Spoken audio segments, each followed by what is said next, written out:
বিয়ের সময় মেয়ে পক্ষের কাছ থেকে ছেলে পক্ষ যেইগুলো পায়, টাকা পয়সা হোক, আসবাবপত্র, যা কিছু, এইগুলো সে হয় ডিমান্ড করুক বা সে খুশি করেই পেয়ে থাকুক, এইগুলোকেই যৌতুক বলে। আর যৌতুক ইসলামে হারাম। যৌতুক যেমন নেওয়া হারাম, অনুরূপভাবে যৌতুক দেওয়াও কিন্তু হারাম। আমাদের সমাজে দেখা যায় এরকম যে মেয়ের বাবার অনেক টাকা আছে, সে খুশি হয়ে যৌতুক দিচ্ছে, সে খুশি হয়ে দিচ্ছে, যৌতুক নাম দিচ্ছে না। কিন্তু তার এই দেওয়ার জন্য যেই মেয়ের বাবার টাকা নেই সে কিন্তু দিতে পারছে না। আর ছেলের মা, ছেলের বাবা তারা কিন্তু ডিমান্ড করছে। তারা বলছে যে না, ওরা কিভাবে নিয়ে আসলো, ওরা এত গয়না নিয়ে এসছে, তোমাকেও আনতে হবে। তো এই কারণে আমি বহু মানুষকে দেখেছি, বহু মেয়ের মাকে দেখেছি, যারা দরজায় দরজায় এসে ভিক্ষা চায় যে আমি আমার মেয়ের বিয়ে দিতে পারছি না।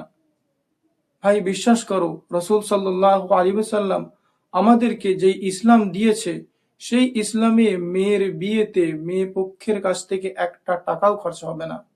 সো ভাই, আমরা এই ভাইয়ের মতো, এই ভাই যে উদ্দেশ্য বেরিয়েছে, এই ভাইটি যৌতুক বিরোধী, দহেজ বয়কটের আন্দোলন করছে, তো আমরাও দহেজকে বা যৌতুককে বয়কট করব।